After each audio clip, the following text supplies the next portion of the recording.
샬롬 반갑습니다. 성도 여러분, 8월 9일 주의 날 예배에 참석하신 여러분들을 주님의 이름으로 축복하고 환영합니다. 오늘 우리에게 주시는 하나님의 말씀은 시편 83편 말씀입니다. 같이 한 목소리로 합독하겠습니다. 하나님이여 침묵하지 마소서. 하나님이여 잠잠하지 마시고 조용하지 마소서. 무릇 주의 원수들이 떠들며 주를 미워하는 자들이 머리를 들었나이다. 그들이 주의 백성을 치려하여 간궤를 꾀하며 주께서 숨기신 자를 치려고 서로 의논하며 말하기를 가서 그들을 멸하여 다시 나라가 되지 못하게 하여 이스라엘의 이름으로 다시는 기억되지 못하게 하자 하나이다. 그들이 한 마음으로 의논하고 주를 대적하여 서로 동맹하니 곧 에돔의 장막과 이스마엘인과 모압과 하갈인이며 그발과 암몬과 아말렉이며 블레셋과 두로 사람이요 아수르도 그들과 연합하여 롯 자손의 도움이 되었나이다.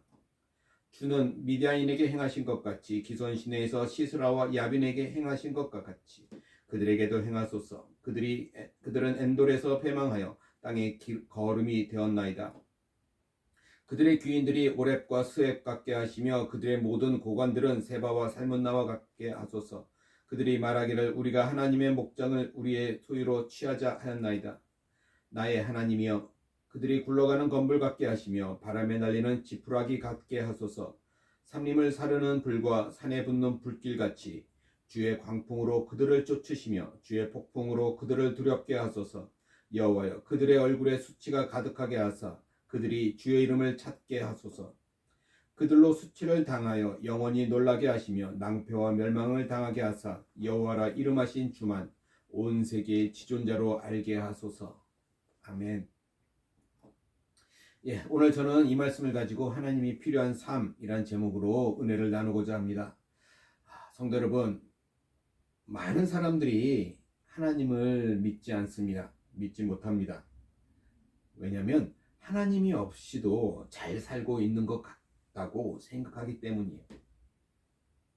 그런데 신앙인들조차도 하나님이 별로 필요 없는 삶을 살아가기도 합니다.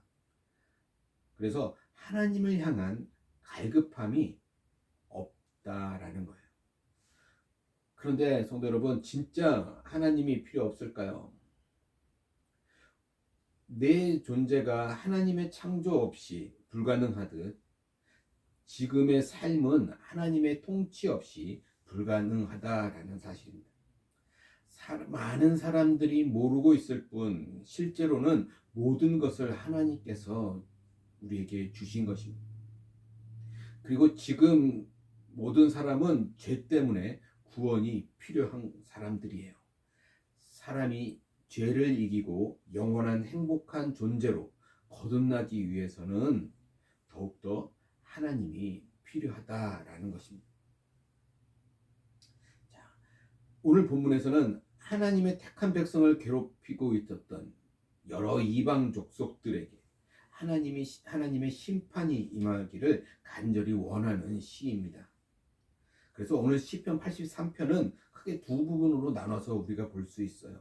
1절부터 8절까지는 지금 이스라엘의 상황에 대해서 이야기를 하고 있고 9절부터 18절 마지막까지는 시편 저자의 간구를 기록하고 있는 것이죠. 자, 우리 1절 말씀을 다시 한번 볼까요? 이렇게 기록합니다. 하나님이여 침묵하지 마소서. 하나님이여 잠잠하지 마시고 조용하지 마소서. 하나님 침묵하지 마소서라고 말합니다. 침묵, 잠잠, 조용 이런 단어들은 하나님이 지금 침묵을 세 가지로 표현하면서 말하고 있어요. 강조하고 있는 것이죠. 현재 상황은 하나님께서 침묵하시는 것처럼 보이고 있었다라는 것입니다. 악한 사람들은 승리하고 그들은 소리를 높이고 있었습니다. 그러나 다행인 것은 지금 보세요. 하나님의 부재가 아니라 하나님의 침묵으로 느끼고 있다라는 사실이죠. 그죠? 하나님의 부재와 하나님의 침묵은 분명한 차이가 있습니다. 하나님께서 온 세상을 통치하시고 계시지만 침묵하실 때가 있습니다. 그죠? 악인들의 거짓과 악행들을 심판하지 않으시고 침묵하실 때가 있다라는 거예요. 그렇지 않아도 사람들은 하나님의 통치를 잘 깨닫지 못하는데, 그죠? 하나님이 침묵하실 때는 어때요? 더욱더 그렇게 느끼지 않겠습니까? 그래서 하나님의 통치가 없는 것처럼, 임하지 않는 것처럼 생각한다라는 거예요. 하나님이요, 관심을 두고 역사해 달라는 그 간절한 시인의 마음이 이 구절에 담겨 있는 것입니다. 그렇죠? 왜 그렇습니까? 2절 한번 볼까요? 이렇게 얘기합니다. 무릇 주의 원수들이 떠들며 주를 미워하는 자들이 머리를 들었나이다. 주의 원수들이 떠들며 라고 말합니다. 그죠? 1절에 하나님의 침묵과는 대조되는 표현이죠. 시인은 거짓된 사람들, 악인들이 큰 소리 내는 것을 지금 듣고 있는 거예요. 그들은 악한데도 불구하고 잘 되고 있는 것 같아요. 그것은 잘못된 것입니다. 의인이 잘 되고 악인은 잘 되지 말아야 합니다. 그렇죠? 의인이 복받는 사회가 좋은 사회입니다. 그런데 지금 악인들이 소리를 내고 불신앙의 사람들이 잘 되는 것을 보면서 하나님이 침묵하지 말아달라고 간청하고 있는 거예요. 하나님께서 침묵하고 계실 때 세상은 더 크게 떠듭니다. 무엇인가 조금 이루면 마치 자신이 모든 것인 것처럼 더 떠듭니다. 물질이나 권력이 있으면 자기 마음대로 해도 누가 뭐라 하지 않으니까 무엇이든 할 수 있다라고 생각합니다. 그러나 그들이 아무리 많은 것을 가지고 있다 할지라도 사람은 창조주가 아닌 거지. 그렇죠? 사람은 심판받는 존재일 뿐입니다. 자, 3절부터 5절까지 말씀 볼까요? 그들이 주의 백성을 치려하여 간계를 꾀하며 주께서 숨기신 자를 치려고 서로 의논하여 말하기를 가서 그들을 멸하여 다시 나라가 되지 못하게 하여 이스라엘의 이름으로 다시는 기억되지 못하게 하자 하나이다. 그들이 한 마음으로 의논하고 주를 대적하여 서로 동맹하니. 주의 원수들이 떠들면서 주를 미워하는 자들이 서로 치려고 서로 의논하고 있어요. 그러면서 뭐라고 얘기합니까? 가서 그들을 멸하자. 그래서 그들이 다시는 나라가 되지 못하게 하자라고. 다시는 이스라엘의 이름으로 기억되지 못하게 하자라는 거예요. 엄청난 말이죠. 또 그들이 한 마음으로 의논했다라고 하는 것은 무슨 뜻입니까? 연합군이라고 하는 것을 말해주는 것이죠. 그들은 단순히 이스라엘을 정복하려고 하는 것이 아니라 하나님께 대한 적대감을 가지고 하나님을 모욕하고 또 스스로 교만하게 하나님의 백성들을 치려고 하는데 왜 하나님은 침묵하시냐라는 하는 질문인 것이죠. 그만큼 지금 이스라엘은 힘이 없는 상태였습니다. 이런 상황에서도 대항할 힘이 없었습니다. 이제 한 걸음만 더 나아가면 이스라엘은 완전히 멸망할 것 같아요. 그런데 그토록 연약한 이스라엘은 지금 어떻습니까? 다시 일어나서 오늘날까지도 그 이름을 전하고 있습니다. 왜 그렇습니까? 하나님께서 그들을 위해 일하셨기 때문입니다. 하나님의 침묵은 하나님의 부재를 의미하는 것이 아니에요. 단지 침묵하시는 것일 뿐입니다. 그들의 죄악을 다 보고 계시고 기억하고 계십니다. 그리고 심판하실 것입니다. 성도 여러분, 하나님이 침묵하실 때가 분명히 있습니다. 하나님이 보이지 않을 때예요. 그죠? 그러나 여전히 세상은 하나님의 통치로 가득합니다. 하나님의 통치 없이 이 세상은 존재할 수 없습니다. 하나님의 침묵은 사실 하나님의 통치에 대한 모르기 때문에 그래요. 하나님의 침묵 또한 하나님의 통치의 방법 중에 하나인 것입니다. 하나님이 침묵하실 때 우리는 우리의 입을 넓게 열어야 하는 것이죠. 자, 9절 말씀 보세요. 이렇게 얘기합니다. 주는 미디안에게 행하신 것 같이 기손신에서 시스라와 야빈에게 행하신 것 같이 그들에게도 행하소서. 기손시네와 시스라와에서 야빈에게 행하신 것 같이 그들에게 행해달라고 말합니다. 이것은 무슨 이야기냐면 하나님께서 사사였던 기드온을 통해 적은 병사로 시스라와 야빈을 이기게 하는 그 사건을 말씀하고 있는 거예요. 지금 이 사건은 지금 시편 기자가 기록하고 있는 지금 당시 시대로부터 약 500년 전에 있었던 일입니다. 그런데 지금 시인은 그것을 하나님의 역사로 지금 간직하고 있는 거예요. 지금 하나님께서 역사하지 않는 것 같지만 하나님의 강렬한 역사의 현장을 지금 기억하고 있으므로 자신의 시대에도 여전히 하나님이 강력히 역사할 수 있음을 믿고 있었다라는 것입니다. 그렇죠? 빛이 없어 보이지 않을지라도 빛이 있을 때 보였던 것들이 여전히 그 어둠 속 안에 있는 것은 분명하다라는 것입니다. 그러니까 보이지 않을 때도 보이는 때처럼 물건이 그곳에 있음을 생각하면서 행동해야 하는 것입니다.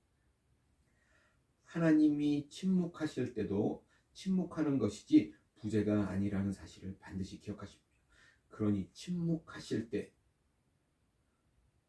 우리가 돌아서는 것이 아니라 하나님 앞에서 구해야 하는 것입니다. 자, 13절 14절 볼까요? 나의 하나님이여 그들이 굴러가는 건불 같게 하시며 바람에 날리는 지푸라기 같게 하소서. 살림을 사르는 불과 같이 산에 붙는 불길 같이. 지금 이제 시인은 하나님께서 대적들을 굴러가는 건불과 바람에 날리는 지푸라기처럼 순식간에 한순간에 멸해달라고 강구합니다. 그죠? 불이 숲을 불사르고 산을 태우듯이 철저하게 멸하시기를 구하고 있는 거예요. 그죠? 건불과 지푸라기는 어쩌면 지금 시인의 마음일 수 있습니다. 그들이 가졌다고 생각하는 그들이 가지고 있는 것 같이 보여지는 힘과 그 권력이 굴러가는 건불과 바람에 날리는 지푸라기 같다라고 하는 의미인 것이죠. 그렇죠? 그런 것들에 불이 붙으면 순식간에 타버리는 것입니다. 따라서 시인은 하나님이 없는 그들의 힘이라는 것이 지금 이거 마른 풀과 지푸라기 같다라고 보고 있는 것입니다. 세상은 모든 부분에서 하나님을 필요로 합니다. 악이 가득하면 세상은 무너집니다. 그죠? 그래서 손은 약합니다. 그래서 하나님의 도우심이 필요한 거예요. 사실 세상의 모든 부분에 하나님이 필요한 것입니다. 그죠? 자, 15절 볼까요? 주의 광풍으로 그들을 쫓으시며 주의 폭풍으로 그들을 두렵게 하소서. 주의 광풍으로 그들을 쫓고 폭풍으로 그들을 두렵게 하소서. 산불은 바람의 방향이 참 중요합니다. 바람의 방향에 따라 산불이 산 전체로 퍼질 수도 있고 아니면 멈출 수도 있는 것이죠. 그죠? 그런데 또 거기에 만약 비까지 온다면 그 불은 순식간에 진화됩니다. 주의 광풍과 주의 폭풍이 필요합니다. 그죠? 인생의 우리 삶의 산불과 같은 순간에도 그러하다라는 거예요. 하나님이 침묵하실 때 세상은 악인의 세상입니다. 그렇죠? 산불과 같이 아주 거대한 대단한 기세로 모든 세상을 덮치고 있는 거예요. 그런데 바람의 방향이 바뀌면 그 산불은 금세 소강 상태로 바뀝니다. 소낙비가 내리면 산불은 아예 흔적도 없이 진화됩니다. 그죠? 불은 온데간데 없이 사라지는 거예요. 우리의 인생에도 이런 산불과 같은 어떤 것으로 모든 것이 태워질 수 있습니다. 그때 주님의 광풍이 필요한 것입니다. 주의 폭풍이 필요한 것입니다. 자, 16절. 자, 여호와여 그들의 얼굴에 수치가 가득하게 하사 그들의 주의 이름을 찾게 하소서. 자, 16절에 보니까 또 이렇게 얘기합니다. 그들이 주의 이름을 찾게 하소서. 시인은 하나님의 침묵 가운데 지금까지 원수들이 흥하는 것을 말하고 있었어요. 그래서 하나님 참지 말라고, 침묵하지 말라고 말하고 있었습니다. 그들이 하나님의 광풍과 폭풍으로 진화되는 것을 말하고 있었어요. 그런데도 지금 놀랍게도 원수들의 패망의 그냥 궁극적인 목적에 대해서 지금 말하고 있는 거예요. 그냥 멸망해서 없어지라는 것이 아니죠. 원수들이 하나님을 찾게 되는 것을 구하고 있는 것입니다. 지금 시인은 이 적군들이 멸망을 간구하면서도 그 마음 중심에는 그들을 위하는 마음이 지금 있음을 볼 수 있습니다. 오늘날의 관점에서도 매우 어려운 일이에요. 그렇죠? 그런데 이 구약의 시대에 이렇게 말하는 것이 참 놀랍지 않습니까? 지금 시인은 모든 사람의 삶에 하나님이 필요하다는 것을 알고 있었다라는 것입니다. 그래서 원수들조차도 하나님을 찾게 되기를 간청하고 있는 것입니다. 사랑하는 사람이든 원수이든 모든 사람은 하나님을 필요로 한다라는 것입니다. 단지 불신앙으로 하나님을 찾지 않을 뿐이라는 거예요. 사랑은 사람의 필요를 채워주는 것이라 말합니다. 그죠?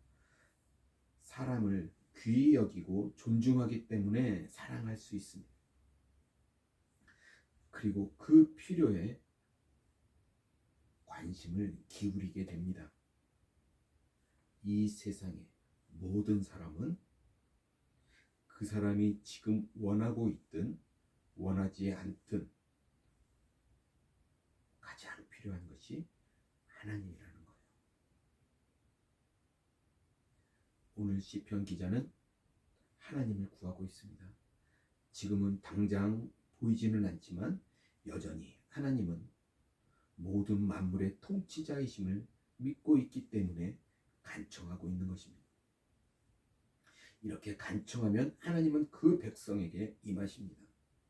그죠? 큰 산불이 비에 의해서 진화되듯 전혀 생각하지 못했던 방식으로 우리의 간청에, 우리의 구함에 응답하실 것입니다. 지나온 역사 속에서 살아계셨던 하나님은 지금도 오늘 시인의 가슴 속에 여전히 살아계시는, 역사하고 계시는 하나님인 것이었습니다. 그래서 하나님께서 대적들을 멸하셔서 그들로 수치를 당하게 해달라고 요청하고 있는 것입니다. 그러나 거기서 그치지 않고 결국엔 그들도 하나님의 이름을 찾고 이스라엘의 하나님 여호와만이 온 세상을 주관하시는 지존자이심을 알고 경배하도록 기도하고 있는 것입니다. 얼마나 놀랍고 위대한 신앙입니까? 하나님께서 쌓으시는 궁극적인 목적은 단순히 대적들을 멸하고 이스라엘을 지키시기 위함만이 아니라는 것입니다. 그것은 온 세상으로 이스라엘의 하나님 여호와가 참 하나님이심과 그분이 온 세상을 다스리시는 것을 인정하고 그들도 이스라엘처럼 하나님을 찾고 예배하게 하는 것에 대해서 시인은 요청하고 있는 것입니다. 시인은 그것을 바라보고 있는 거예요. 오늘 시인은 가족들의 멸망을 원하나 그것은 궁극적으로 그들을 미워하는 마음이 아니라 사랑하는 마음이란 것을 우리에게 보여주고 있습니다. 우리도 그러합니다. 우리가 누군가의 넘어짐을 원할 때도 우리 속마음은 진정으로 사랑하는 마음을 가지고 해야 합니다. 그들이 넘어지는 것이 그들이 믿음을 알 수 있는 한 가지 방법이 될 수 있을 때, 그렇죠? 그렇게 되기를 원해요. 그렇게 기도해야 하는 것이죠. 하나님을 진지하게 찾는 첫 순간이 흥할 때가 아니라 힘들 때라는 점이 참 안타깝기는 합니다. 그러나 그것도 괜찮죠. 하나님의 이름을 부르는 것 자체조차도 하나님은 기뻐하십니다.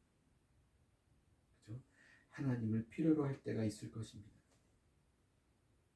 그때 하나님을 진지하게 찾으시기 바랍니다.